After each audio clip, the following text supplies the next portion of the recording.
إن الحمد لله نحمده ونستعينه ونستغفره ونتوب إليه ونعوذ بالله من شرور أنفسنا وسيئات أعمالنا من يهده الله فلا مضل له ومن يضلل فلا هادي له وأشهد أن لا إله إلا الله وحده لا شريك له وأشهد أن محمدًا عبده ورسوله صلى الله عليه وآله وصحبه وسلم تسليما كثيرا أما بعد. En cette journée du 13 du mois de Dhul Qa'da de l'année 1444 de la Hijra du prophète sallallahu alayhi wa sallam, qui correspond au 2 juin 2023 du calendrier grégorien, nous continuons avec l'étude de A'lam as-Sunnah et nous allons continuer avec cette question numéro 10. Ma ma'na ikhlasun niyya? Quel est le sens de la sincérité en matière d'intention? Et on va relire cette question qu'on a étudiée le cours passé. Aujourd'hui, ce sera un développement final sur cette question très importante. Cette question très importante. Bismillah. Bismillah wa salatu wa salam ala rasulillah sallallahu alayhi wa ahlihi wa sahbihi. قال المصنف رحمه الله: السؤال: ما معنى إخلاص النية؟ الجواب: هو أن يكون مراد العبد بجميع أقواله وأعماله الظاهرة والباطنة ابتغاء وجه الله تعالى. فمتعلق إخلاص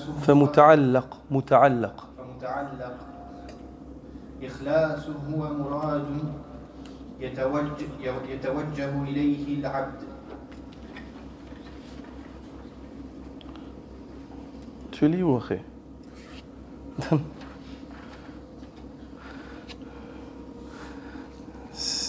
Tu lis ça jusqu'à là. Ça c'est كلام المصنف. Ensuite c'est le sharh. Ouais.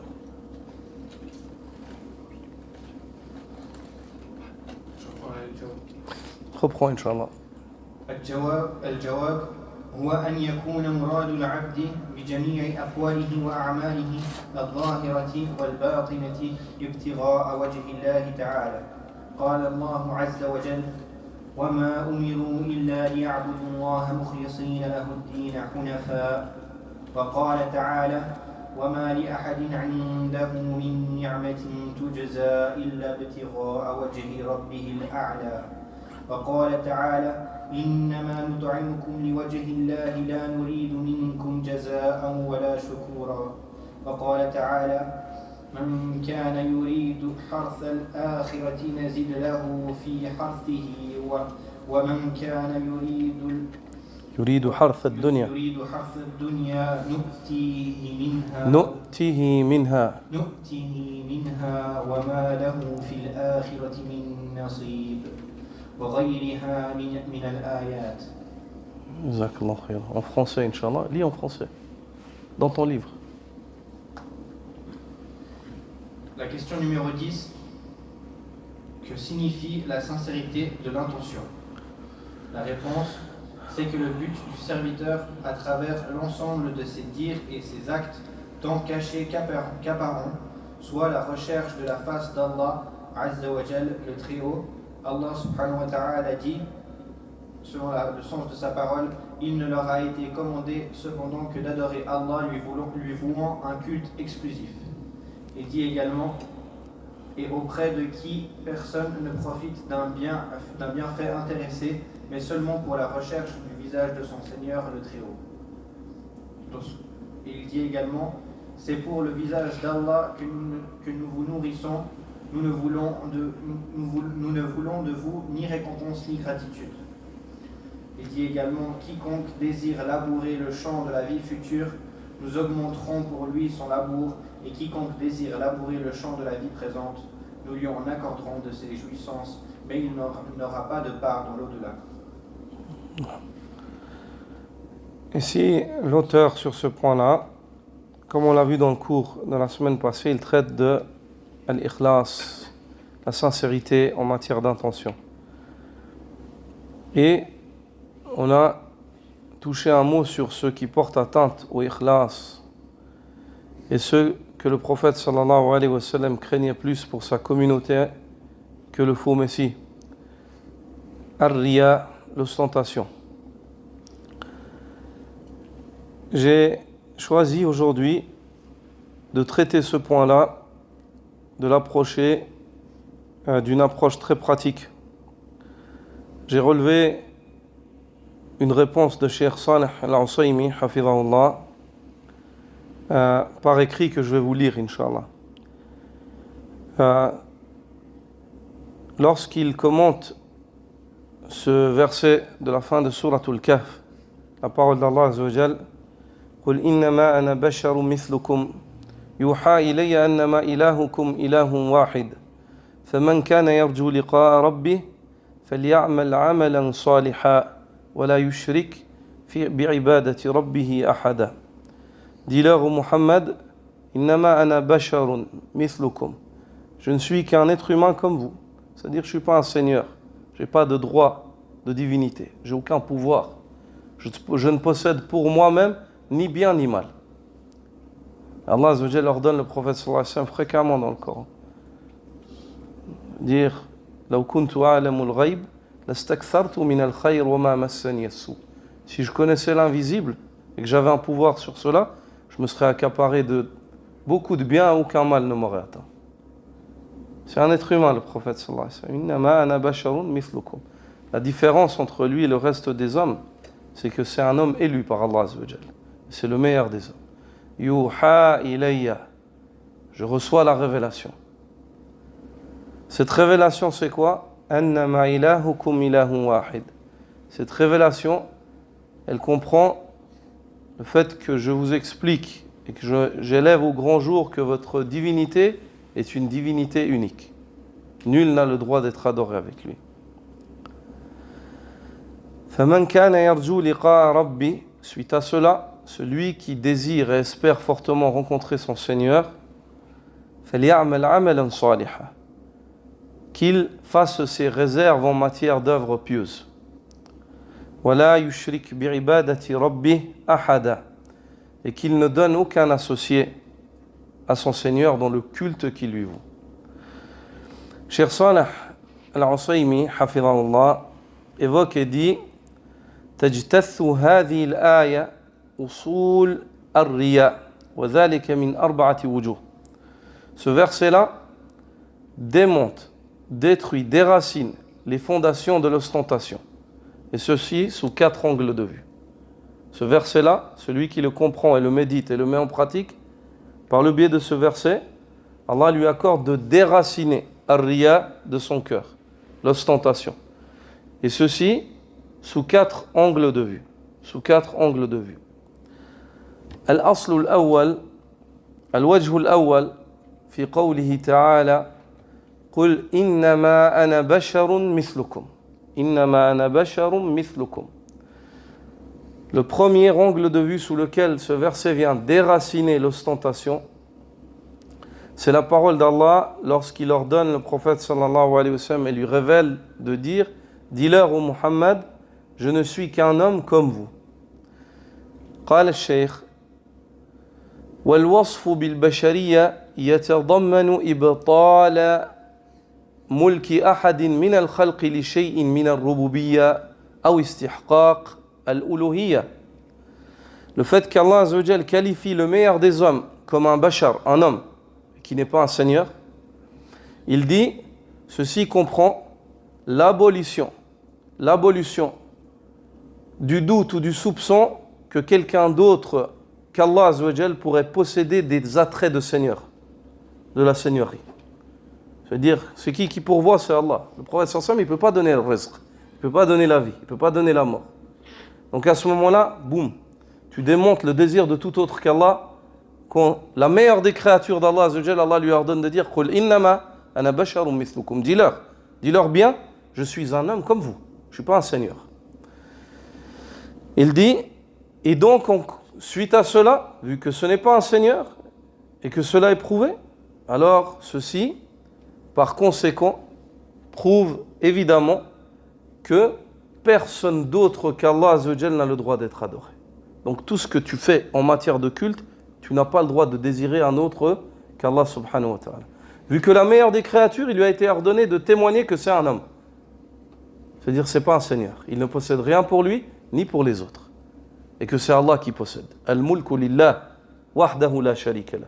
C'est à lui qu'appartient la souveraineté dans son entièreté, tabaraka wa ta'ala. Donc c'est lui qui doit être adoré et désiré par les actes de culte. فملاحظة البشر في العمل لا تورث العبد ذكرا وحمدا لأنهم لا تصرف لهم فيه. Et le fait que l'homme prenne en considération les hommes durant son culte, le fait que l'homme prenne en considération les hommes et recherche les hommes, le regard des hommes durant son culte, ceci en rien ne va lui amener, ne va lui apporter d'être loué ou d'être évoqué. Ça va lui apporter rien. Car en fait, il recherche par son regard, il recherche des créatures qui n'ont aucune capacité sur lui. Ils en ont déjà même pas sur eux-mêmes à la base. Ils ne possèdent rien pour eux, qu'est-ce qu'ils peuvent lui donner à lui? Donc, قُلْ إِنَّمَا أَنَا بَشَرٌ مِثْلُكُمْ. Si le prophète sallallahu alayhi wa sallam, أَفْضَلُ الْخَلْقِ أَشْرَفُ بَنِي آدَمْ سَيِّدُ وَلَدِ آدَمْ. S'il lui a été demandé de dire cela, qu'en est-il de chercher après cela une autre personne, à être vu par une autre personne ou désiré par une autre personne? Al-wajhu thani, le deuxième angle de vue, في قوله تعالى أنما إلهكم إله واحد. Dis-leur au Muhammad, je ne suis qu'un homme comme vous. À la différence que je reçois la révélation. Et il m'a été commandé de vous enseigner dans cette révélation que votre divinité, annama ilahukum ilahun wahid, votre divinité est un Dieu unique, qui doit être adoré seul, unique et sans associé. فحقيقة توحيده ألا يقع في القلب إرادة غيره. Le fait d'unifier, de témoigner de l'unicité d'Allah subhanahu wa ta'ala, d'unifier Allah azza wa jal dans le culte qu'on lui voue, la réalité de cela c'est quoi? C'est le fait qu'on ne désire pas autre que lui dans le culte. Annama ilahukum ilahun wahid. Farriya'u yunafi at-tawhid. Dès ce moment-là, l'homme comprend que l'ostentation elle va en opposer à cela. Lorsqu'il dit annama ilahukum ilahun wahid, puis il recherche autre qu'Allah durant le culte, lam yuwahhidu Allah azza wa jal, lam yuwahhid Allah azza wa jal fi ibadati. Il n'a pas unifié Allah dans le culte qu'il lui a voué. Donc il va en opposition avec ce que nous enseigne ce verset-là. Al-wajhu thalith, le troisième angle de vue. Fi qawlihi ta'ala faly'amal 'amalan salihan. Celui qui désire rencontrer son Seigneur, qu'il fasse don d'œuvres vertueuses. Cheikh Salih, hafidhahullah, dit لأن العمل الصالح يفتقر إلى الإخلاص. Ceci car l'œuvre vertueuse, elle est dépendante de la sincérité. Une œuvre, on ne peut pas la dire verte, on ne peut pas dire d'elle qu'elle est vertueuse si elle n'est pas sincère pour Allah. Même si en apparence, elle a l'air vertueuse. La salade des hypocrites, ce n'est pas une œuvre vertueuse, car elle n'est pas bâtie sur la sincérité. Ils ne recherchent pas Allah par leur acte. Donc, la condition par excellence pour qu'une œuvre soit vertueuse, c'est qu'elle soit faite pour Allah. C'est qu'elle soit faite pour Allah Azza wa Jal. وَالْإِخْلَاصُ لَا يَثْبُتُ لِلْعَبْدِ إِلَّا بِنَفْيِهِ الرِّيَاءَ عَنْ قَلْبِهِ.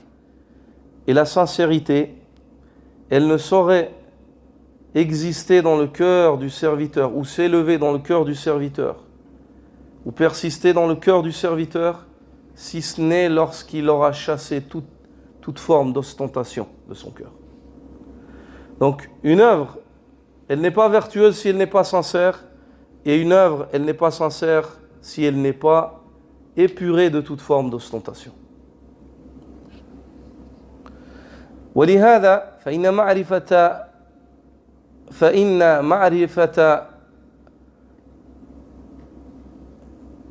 الرياء هي فإن معرفة الرياء فإن المعرفة بالرياء هي أكثر عند المخلصين لتخوفهم منه. Le cheikh dit, et c'est pour cela que la réelle connaissance de l'ostentation, ceux qui connaissent l'ostentation, ce n'est pas ceux qui la pratiquent. Ceux qui connaissent réellement l'ostentation, ce sont ceux qui la craignent, les hommes sincères. Ceux qui connaissent l'ostentation, la réalité de l'ostentation. قال سهل ابن عبد الله التستاري ومحمد بن إدريس الشافعي رحمهما الله تعالى لا يعرف الرياء إلا المخلصون. Ensuite le cheikh évoque cette parole de Sahl ibn Abdillah Tustari et de l'imam Muhammad ibn Idris Shafi'i qui tous deux ont dit les seuls qui connaissent réellement l'ostentation ce sont les hommes sincères. Les seuls qui connaissent réellement l'ostentation ce sont les hommes sincères. Le cheikh commente cette parole et dit أي لا يعرفه معرفة يتوقونه بها إلا المجتهدون في تحصيل إخلاصهم. Le cheikh dit, ce qui est voulu dans cette parole de ces deux grands imams, c'est que ne connaissent l'ostentation d'une connaissance qui les pousse à s'en prémunir que ceux qui font l'effort d'être sincères. Ne connaissent réellement l'ostentation d'une connaissance qui les pousse à s'en préserver que ceux qui font l'effort d'être sincères. C'est-à-dire celui qui fait l'effort d'être sincère, Allah Azza wa Jal, par sa sincérité, va le pousser à connaître réellement l'ostentation et à savoir s'en prémunir. Al-Wajhu al-Rabi', le quatrième angle de vue, par le biais desquels on déracine l'ostentation par la grâce d'Allah subhanahu wa ta'ala par ce verset-là, c'est la parole d'Allah وَلَا يُشْرِكْ بِعِبَادَةِ رَبِّهِ أَحَدًا, et qu'il ne donne surtout aucun associé à son Seigneur dans le culte qu'il lui voue. أي كائنا من كان, dit le cheikh, qui que ce soit, malak muqarrab, nabi mursal, un ange rapproché ou un prophète envoyé, on ne donne aucun associé à Allah. Il n'y a aucune validité. Il ne faut pas dire oui mais c'est l'ange, c'est pas n'importe qui, oui mais c'est le prophète, c'est pas n'importe qui. Al-shirk manhiyun anhu, al-batta. Le shirk est interdit d'une manière absolue, indiscutable. Le fait qu'une chose, tu l'appelles ibada et tu associes à Allah là-dedans, c'est le plus grand des péchés en islam. Allah Azza wa Jalla l'a appelé la grande injustice. Inna shirka la dhulmun azim. Le polythéisme, le shirk, le fait de donner un associé à Allah, c'est très certainement une grande injustice. Et le dhulm, fi lisan al-arab, dans la langue des Arabes, le dhulm, c'est wad'u shay'in fi ghayri mawdi'i, de placer une chose dans un endroit où elle n'a pas sa place. Autrement dit, c'est une parole déplacée, un acte déplacé, une croyance déplacée. Et le shirk, c'est le fait de placer le culte à la mauvaise adresse. De placer le culte à la mauvaise adresse. De l'adresser à autre qu'Allah subhanahu wa ta'ala. Le culte revient à Allah azza wa jal dans son exclusivité. Donc ce verset-là, cette fin de verset, وَلَا يُشْرِكْ بِعِبَادَةِ رَبِّهِ أَحَدًا, et qu'il ne donne aucun associé à Allah dans le culte qui lui voue, aucun associé à son Seigneur dans le culte qui lui voue, ce verset-là déracine. Le cheikh dit, أي كائنا من كان, qui que ce soit, ce n'est pas une excuse valable. Le shirk est interdit. وَالرِّيَاءُ شِرْكٌ, et l'ostentation c'est du shirk. L'ostentation c'est du shirk. Elle a été appelée shirk dans les hadiths du prophète sallallahu alayhi wa sallam. فَالْبَرَاءَةُ مِنَ الشِّرْكِ لَا تَكُونُ إِلَّا بِالْبَرَاءَةِ مِنَ الرِّيَاءِ. Donc l'homme ne saurait se désavouer du polythéisme dans son entièreté jusqu'au jour où il arrive à se désavouer de l'ostentation. Lorsque l'homme arrive à se désavouer de l'ostentation, à ce moment-là, tabarra'a min ash-shirki kullihi, saghirihi wa kabirihi.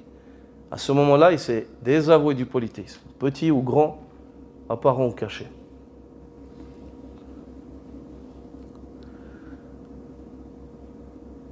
هذه الآية, dit le cheikh, هي التي تجتث أصول الرياء من القلب لمن وعاها. Ce verset-là, c'est ce verset-là qui déracine les fondations de l'ostentation dans le cœur de celui qui le comprend et le médite. لأن أكثر ما يوقع العبد في الرياء هو ضعف شهود القلب هذه المعاني. Car la chose qui pousse le plus souvent l'homme à l'ostentation, c'est le fait que son cœur soit inattentif face à ses quatre sens. Soit inattentif lorsqu'il commence à être ostentatoire. Il ne se rappelle pas qu'en fait, il désire un homme qui ne possède rien pour lui. Il ne se rappelle pas qu'en fait, son Seigneur, c'est une divinité unique et qu'il n'accepte pas qu'on lui donne des associés. Il ne se rappelle pas qu'il est en train de faire une œuvre vertueuse qui, à cause de son ostentation, elle ne sera pas vertueuse. Elle sera plus vertueuse, même si en apparence, elle en avait l'air. Et il ne se rappelle pas qu'il lui a été ordonné d'adorer Allah et de ne lui donner aucun associé. Et que l'ostentation, ça fait partie des formes par lesquelles on donne des associés. Lorsque l'homme médite ces quatre sens-là, il déracine de son cœur tout désir d'autre qu'Allah dans le culte qu'il voue à Allah subhanahu wa ta'ala. فهو يعمل عملا يرجو به من البشر ذكرا وشكرا وتوهما أنه إذا أحسن العمل شكروه وحمدوه. L'homme s'en va et il fait une œuvre par laquelle il espère un homme. Il espère être évoqué par cet homme-là. Il espère la reconnaissance de cet homme-là. Ou bien alors il se dit que s'il fait bien son œuvre, il sera loué pour son œuvre par les hommes. Subhanallah. ويكون في قلبه توجه إليهم. À ce moment-là, quand il commence à réfléchir à ça, il se dit, ah, j'aimerais bien qu'il parle de moi. Ah, j'aimerais bien qu'il reconnaisse mon effort. Ah, j'aimerais bien qu'il me loue, il dise du bien de moi. À ce moment-là, tout s'écroule. Avec son cœur, il ne se dirige plus vers Allah, il se dirige vers autre qu'Allah, vers des créatures qui ne possèdent rien pour eux-mêmes. فلا ينفي من قلبه إرادة غير الله سبحانه وتعالى. À ce moment-là, il n'arrive pas à chasser de son cœur, avec tous ces développements qui se produisent dans sa tête, il n'arrive pas à chasser de son cœur le désir d'autre qu'Allah subhanahu wa ta'ala. ويلتبس عليه عمله الصالح لتزعزع أصل الإخلاص فيه. Et à ce moment-là, son œuvre vertueuse, elle commence à être trouble. Elle commence à être trouble car, vu l'instabilité de sa sincérité dans cette œuvre. C'est-à-dire, son œuvre vertueuse, elle ne tient plus. Elle n'est plus vertueuse. Pourquoi? Parce qu'il n'y a pas d'ikhlas. À cause de quoi? À cause de l'ostentation, du désir d'autre qu'Allah subhanahu wa ta'ala. Du désir d'être évoqué, d'être reconnu, d'être loué, d'être vu, d'être bien vu, qu'on ait une bonne opinion de toi, et ainsi de suite. وربما وقع في شبكة الشرك بحبالة الشيطان له باقترافه الرياء. Il se peut même qu'il s'égare au point de tomber dans le polythéisme majeur, de tomber dans les pièges du shaitan, que le shaitan lui a tendu, qui est l'ostentation à laquelle il s'est adonné. Donc, ostentation, il cherche autre qu'Allah, il cherche au bout d'un moment, il se peut qu'il commence à adorer autre qu'Allah Azza wa Jal, en désirant s'approcher d'autre qu'Allah Azza wa Jal, en vénérant, d'un culte plein. فلا منجاة له إلا بشهود قلبه هذه المعاني وتكرارها عليه مرة بعد مرة. L'homme ne saurait donc trouver son salut en la matière si ce n'est en se répétant ces quatre sens, en les méditant et en se les répétant constamment. Un homme, il possède rien pour lui. Un homme, il possède rien pour lui. Mon Seigneur est une divinité unique qui n'accepte pas que j'adore autre que lui. Il faut que mon œuvre soit vertueuse, et mon œuvre ne saura être vertueuse, c'est-à-dire que je fais un effort pour rien. Parce que je fais un effort qui, en apparence, il est bien, mais en fait, l'intérieur, ce que je désire, en fait, ça va démonter le caractère vertueux de mon œuvre, elle ne sera plus acceptée auprès d'Allah, Azza wa Jal. Et le quatrième des sens, il m'est absolument interdit que je donne un associé à Allah dans le culte que je lui voue, et l'ostentation fait partie du polythéisme, de l'associationnisme, du shirk. فإنها إذا رسخت في القلب شيد المرء على قلبه حصنا منيعا يحول بينه وبين الرياء. Lorsque ces quatre sens-là s'enracinent dans le cœur du serviteur, une fois de plus, on les répète. Le premier, c'est un homme comme toi, il possède rien. Le deuxième, ton Seigneur est une divinité unique qui n'accepte pas qu'on adore autre que lui. Le troisième, je suis en train de faire une œuvre vertueuse qui ne sera plus vertueuse à cause de ça. Et le quatrième, il m'est interdit de donner des associés à Allah dans le culte que je lui voue. Et l'ostentation fait partie de l'associationnisme, du shirk. Quand ces quatre sens-là s'enracinent dans le cœur de l'homme, à ce moment-là, il s'est bâti une citadelle dans laquelle il se préserve, un rempart qui le sépare ou qui l'écarte et l'éloigne de l'ostentation, qui l'éloigne de l'ostentation. وإذا ضعف شهودها في القلب تسلط الرياء على العبد. Et lorsque le ressenti de ces quatre sens-là, ainsi que le rappel de ces quatre sens-là, faiblit dans le cœur du serviteur, à ce moment-là, l'ostentation, elle recommence à prendre le dessus. Elle recommence à prendre le dessus. ومكابدة ذلك شديدة. ومكابدة ذلك شديدة. Et le fait d'endurer, de souffrir pour réaliser ce projet-là, ces quatre sens-là est écarté de l'ostentation, c'est une chose qui n'est pas facile, ya ikhwa. Ce n'est pas un examen qui est facile.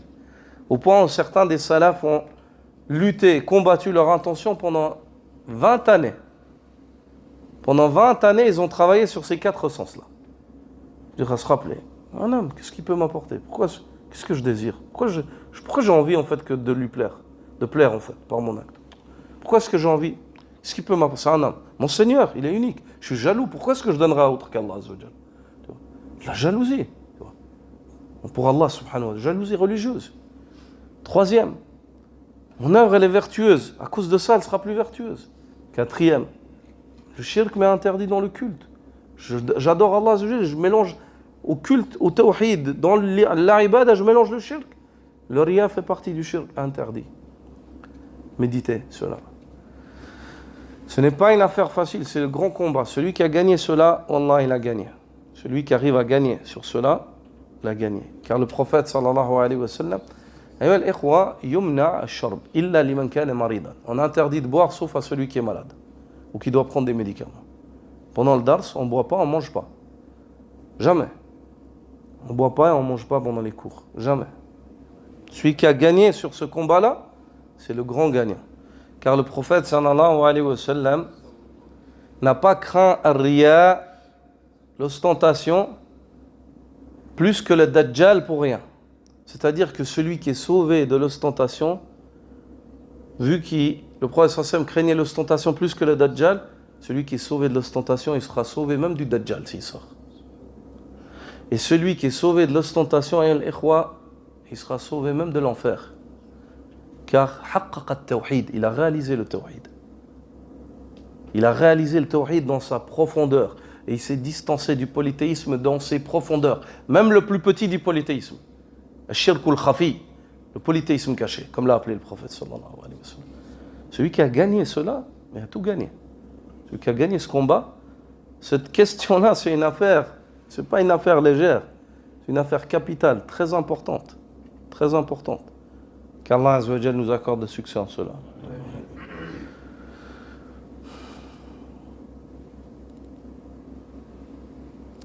لأن النفس, c'est une affaire difficile, dit le cheikh. C'est un effort qui demande une endurance et une souffrance. لأن النفس تطمع أن يرى مكانها. Car l'être de l'homme, il est fait ainsi, il fait partie de la nature de l'homme de désirer voir sa place. C'est-à-dire, il fait un effort, il veut voir son effort tout de suite reconnu. Il ne patiente pas. Il aimerait tout de suite être loué, il aimerait tout de suite recevoir quelque chose pour l'effort qu'il a fait. L'être humain, كان الإنسان عجولا. Allah Azza wa Jal dit l'homme, il est de nature à s'empresser. Il n'arrive pas à patienter en se disant c'est bon, je l'ai fait, range ça, et Yawm al-Qiyamah, j'attends de voir Allah Azza wa Jal. Il aimerait tout de suite en fait qu'on reconnaisse son effort, je fais ça, mais personne, vous ne reconnaissez pas mes efforts, vous. Ça c'est la nature de l'homme, à la base. Donc c'est un grand combat, il doit lutter contre sa nature. Il doit lutter contre ça, contre la nature humaine, contre cette faiblesse. Contre cette faiblesse. فهذا شيء جبل عليه الناس يحبون أن يحمدوا ويشكروا ويذكروا. Dit ceci, c'est une chose sur laquelle les hommes, en fait, leur nature s'est établie sur cela. Les hommes, dans leur nature, majoritairement, ils aiment bien être loués, ils aiment bien être remerciés et ils aiment bien être évoqués. فدفع هذا الوارد ومنازعة هذه الجبلة لا تكون إلا مع جهاد شديد بالإقبال على الله سبحانه وتعالى. Le fait donc de repousser cette nature humaine et cette chose qui, dans l'homme, en fait, elle se présente à l'homme facilement, le fait de la repousser, car elle fait partie de sa nature, le fait de repousser cela, ayyuhal ikhwa, ceci ne saurait se réaliser que lorsque l'homme combat son être d'un grand combat. C'est-à-dire, il se prépare à se combattre lui-même. Le prophète sallallahu alayhi wa sallam dit Al-mujahidu man jahada nafsahu fi dhatillah. Le vrai combattant, c'est celui qui combat son être à la recherche de l'obéissance d'Allah Azza wa Jal. Ici, l'homme ne saurait réaliser cela qu'en se préparant et en combattant d'un grand combat. Bil iqbali ala Allah subhanahu wa ta'ala. En se tournant entièrement, en tournant sa face, ses paroles, ses actes, son cœur vers Allah subhanahu wa ta'ala. Il ne recherche qu'Allah, il ne voit qu'Allah subhanahu wa ta'ala.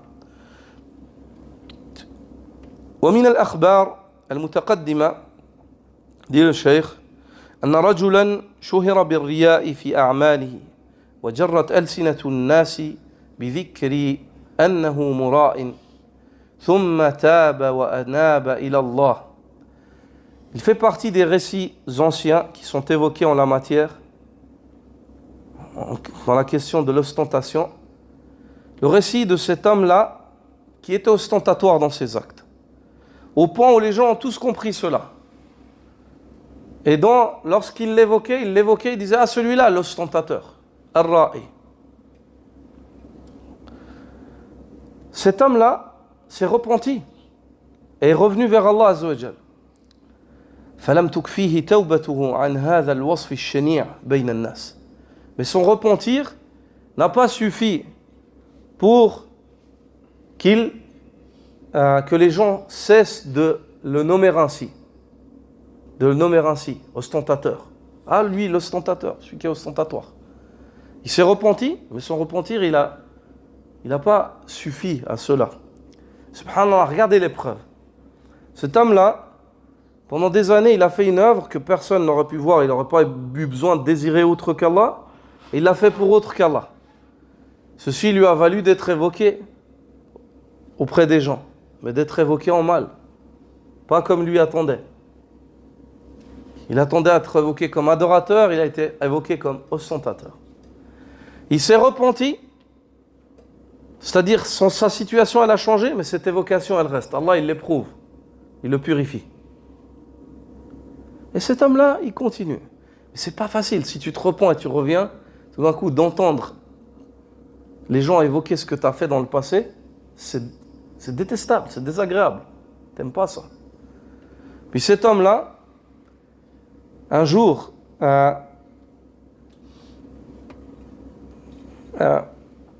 فكان مع توبته يسمع ذكر الناس له بالرياء. Malgré son repentir, il entendait constamment les gens l'évoquer par l'ostentation qu'il commettait auparavant. فخلى ليلة بربه سبحانه وتعالى وأعظم سؤاله بين يدي صلاته بالليل. Puis une nuit parmi les nuits, il s'est mis seul avec Allah Azza wa Jal. Il a prié durant la nuit et il a présenté sa demande à Allah subhanahu wa ta'ala de repentir. Et qu'Allah Azza wa Jal le débarrasse de cette évocation néfaste auprès des gens. Il a imploré Allah subhanahu wa ta'ala durant cette nuit-là. ثم أذن فخرج لصلاة الفجر عند سماع أذانها فمر برجلين من العسس. Puis il y a eu l'adhan. Il a entendu l'adhan du Fajr et il est sorti pour prier le Fajr. Il est passé devant deux hommes. Al-Asas, يعني هو اسم لعسكر الليل في الدولة الإسلام سابقا. هو من يقوم بالحراسة ليلا نسميه عسسا. العسس. Ce mot-là, Asas, c'est un mot qui était employé dans les États musulmans auparavant pour désigner ceux qui mènent la garde durant la nuit dans la ville, les policiers qui tournent dans la ville et mènent la garde durant la nuit, ou bien les gardiens. Ils étaient appelés Asas. Cet homme-là, il passe devant deux hommes parmi les Asas. Et au loin, lorsqu'il s'approche, فَلَمَّا مَرَّ بِهِمَا قَالَ أَحَدُهُمَا لِلْآخَرِ مَنْ هَذَا الْقَادِمُ. Lorsqu'il commence à s'approcher, l'un des deux, il a dit à l'autre, qui est cet homme-là qui avance, qui vient en notre direction? فَقَالَ صَاحِبُهُ. Son compagnon lui dit, Fulan. Il dit, c'est un tel, il le nomme par son nom. فقال السائل المرائي لا تشرب يا أخي. قلنا لا تشرب أثناء الدرس إلا لو كنت مريضا، إلا المريض نسمح له، وإلا منهي عنه. لا يجلس الواحد في الدرس يدرس كتاب الله وسنة الرسول صلى الله عليه وسلم ويأكل ويشرب. يعني هذا ليس من الأدب وينافي تعظيم العلم. ينافي تعظيم العلم. À ce moment-là, l'un des hommes questionne, qui est celui-là qui vient? L'homme dit, c'est un tel, il l'appelle par son nom. Le questionneur dit, ah, al-Mura'i, celui qui est ostentateur, qui était ostentatoire, l'ostentateur. فقال له صاحبه قد كان كذلك ثم تاب فتاب الله عليه. L'autre lui dit, il en était ainsi, mais il s'est repenti et Allah lui a accordé repentir. Regardez comment Allah Azza wa Jal, subhanallah, défend maintenant par la langue d'un homme que lui, en fait, il n'est même pas témoin en fait, de cette discussion. Il défend l'honneur de son serviteur qui s'est repenti qui s'est débarrassé de la souillure de l'ostentation. De la souillure de l'ostentation. Allah Azza wa Jal, il envoie parmi ses serviteurs pieux celui qui défend son honneur. قد كان كذلك ثم تاب فتاب الله عليه. Il en était ainsi. Mais il s'est repenti et Allah a accepté son repenti. On ne peut plus l'appeler comme ça. On ne peut pas l'appeler comme ça. Il ne nous est pas permis de l'appeler ainsi. Ayyuhal ikhwa. Sur cela, la parole du cheikh, on vous l'a évoqué, elle est close. C'est un audio. Pour ceux qui désirent le retrouver, ils peuvent retrouver cet audio-là. Et je l'ai trouvé très utile. Parce que la dernière fois, il y a des gens qui questionnaient. Ils disaient, comment se débarrasser d'Ar-Riya? Comment se débarrasser d'Ar-Riya? Voilà, avec le dernier verset de Souratul Kahf. Avec le dernier verset de Souratul Kahf. En le méditant, en le mettant en pratique. Qul innama ana basharun mithlukum. Je suis un homme comme vous. Donc si tu ne cherches pas du prophète sallallahu alayhi wa sallam, tu n'as rien à chercher du prophète sallallahu alayhi wa sallam, de qui est-ce que tu vas chercher? Yuha ilayya annama ilahukum ilahu wahid. Je reçois la révélation. Cette révélation, elle m'indique que votre divinité est un Seigneur unique, qui n'accepte pas qu'on lui donne des associés dans l'adoration. فَمَنْ كَانَ يَرْجُو لِقَاءَ رَبِّهِ فَلْيَعْمَلْ عَمَلًا صَالِحًا. Celui qui désire rencontrer son Seigneur, qu'il fasse don d'œuvres pieuses. Et l'ostentation, lorsqu'elle est mêlée à l'œuvre elle est plus pieuse. وَلَا يُشْرِكْ بِعِبَادَةِ رَبِّهِ أَحَدًا. qu'il ne donne aucun associé à son Seigneur dans le culte qu'il lui voue. وَالرِّيَاءُ مِنَ الشِّرْكِ, et l'ostentation fait partie du shirk. وَالرِّيَاءُ أَنْوَاعٌ, et l'ostentation est de sortes, de catégories différentes, de sortes différentes, variées. الرِّيَاءُ الْبَدَنِي, l'ostentation du corps, de l'apparence. فيظهر النحول على جسمه ليوهم الناس شدة اجتهاده وخوفه. La première, c'est celle de l'apparence physique du corps.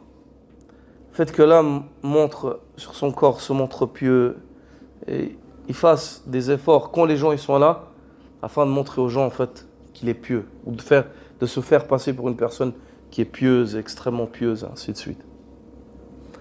وَمِنْهُ الرِّيَاءُ مِنْ جِهَةِ اللِّبَاسِ وَالزَّيِّ. Il fait partie aussi de l'ostentation en matière d'habits, de vêtements. فَيَلْبَسُ خِلَافَ مَا يَلْبَسُ النَّاسِ مِنَ الثِّيَابِ التي يزعم أنه لا يلبسها إلا العلماء والزهاد لأجل أن يقال عنه إنه عالم أو عابد أو زاهد. L'ostentation en matière de vêtements. Le fait que l'homme mette des vêtements qui sont portés par les ulama ou par les ascètes, afin que par le biais de ces vêtements, il passe pour un pieux. Attention, on n'a pas dit qu'il est interdit de mettre des vêtements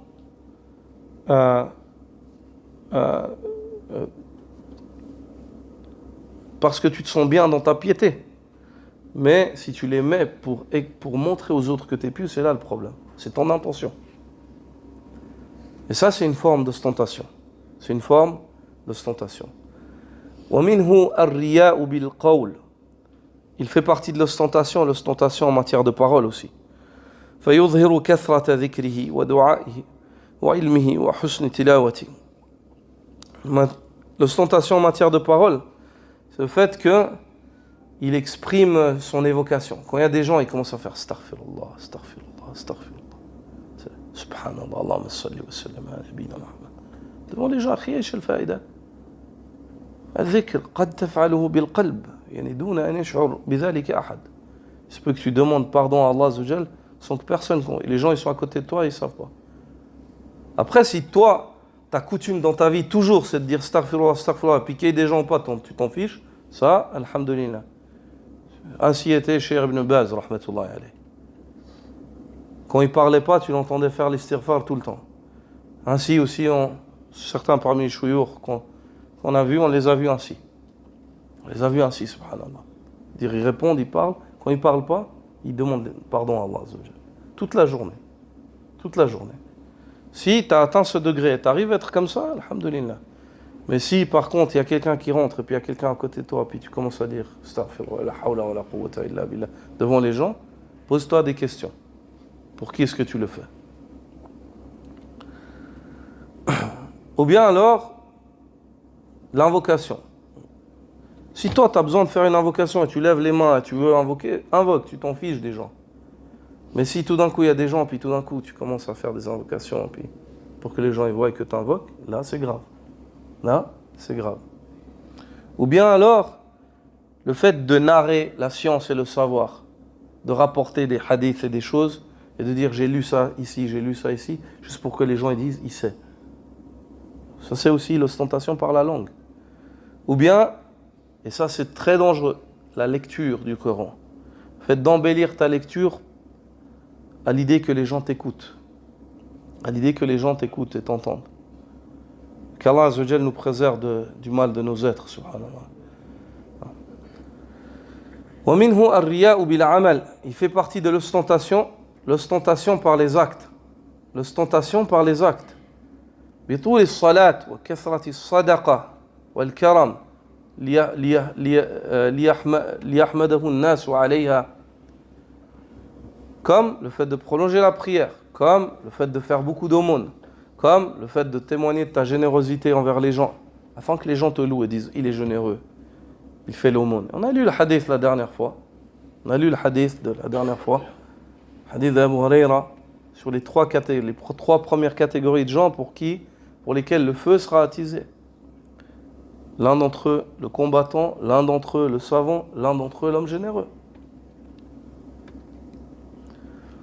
ومنه الرياء بكثرة الأصحاب والزوار. Il fait partie de l'ostentation aussi, l'ostentation de celui qui aime avoir beaucoup de connaissances, beaucoup d'amis, afin que les gens y voient qu'il a des amis et des connaissances. فيتكلف بدعوة العلماء والوجهاء ليحمده الناس على ذلك. Et par exemple, l'homme, beaucoup de connaissances, et tout d'un coup, il connaît aussi des savants, il invite les savants, il invite des personnalités importantes, et ainsi de suite, afin que, pas pour que les gens y tirent profit, mais dans le but que les gens ils disent, Masha'Allah, il a bien organisé, hein, il a bien fait. وَلِيُعْلَمْ أَنَّ لِلرِّيَاءِ أَسْبَابٍ. Il est primordial de savoir que l'ostentation, elle a des causes qui l'amènent. Et parmi les meilleures paroles concises, résumées et claires et évidentes en la matière, il y a la parole d'Ibn Qudama. Lorsqu'il dit « I'lam anna asla al-riya'i hubbul jahi wal manzila » Sache que le socle mère de l'ostentation, c'est le fait d'aimer la dignité et d'aimer le rang, d'aimer s'élever dans les rangs. وَإِذَا فُصِّلَ رَجَعَ إِلَى ثَلَاثَةِ أُصُولٍ. Et si on développe cette fondation-là, elle revient à trois causes. Il y a trois fondations qui découlent d'elle, c'est-à-dire qui naissent, qui surgissent d'elle. وَهِيَ حُبُّ لَذَّةِ الْحَمْدِ. Le fait d'aimer le délice des éloges. Ah, ça me fait du bien d'entendre cela sur moi. وَالْفِرَارُ مِنْ أَلَمِ الذَّمِّ. Ou bien alors le fait de fuir l'amertume des reproches. C'est-à-dire tu délaisses un acte, pourquoi ? Pour pas qu'on te fasse des reproches. Ça c'est le riya de Abu Talib, ayyuha al-ikhwa. Abu Talib, ce qui l'a poussé à délaisser l'islam, c'est les reproches des gens. Et il dit لقد علمت أن دين محمد من خير الأديان البرية دينا لولا الملامة وقول الناس لرأيتني أدخل فيه سمعا مبينا. Il dit, je savais pertinemment que la religion de Mohammed, c'est la meilleure religion que l'humanité ait connue. Et si ce n'était la crainte des reproches des gens, ainsi que leurs paroles, tu m'aurais vu y entrer avec obéissance et d'une manière évidente. Subhanallah. Donc Ibn Qudama dit que la base de l'ostentation, c'est hubbul jah wal manzila, le fait d'aimer la dignité et d'aimer le rang. Mais l'homme qui aime la dignité et le rang, en fait, maintenant il y a trois choses qui vont le pousser à l'ostentation. La première, c'est hubbu ladhatil hamd, le fait d'aimer le délice des éloges. Il aime le délice des éloges, pourquoi ? Pour la dignité et pour le rang. La deuxième, al-firaru min alami dham, le fait de fuir l'amertume des reproches. Il fuit l'amertume des reproches car ça porte atteinte à quoi ? À sa dignité et à son rang.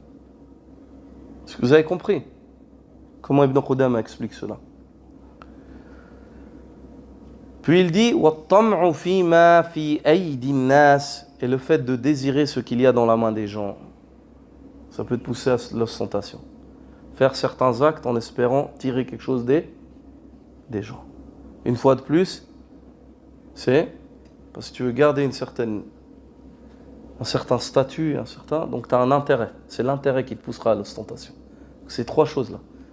Aimer les éloges, la crainte des reproches, ou le fait de désirer ce qu'il y a dans la main des gens. Ça, c'est les causes mères de l'ostentation. Ça, c'est les causes mères de l'ostentation.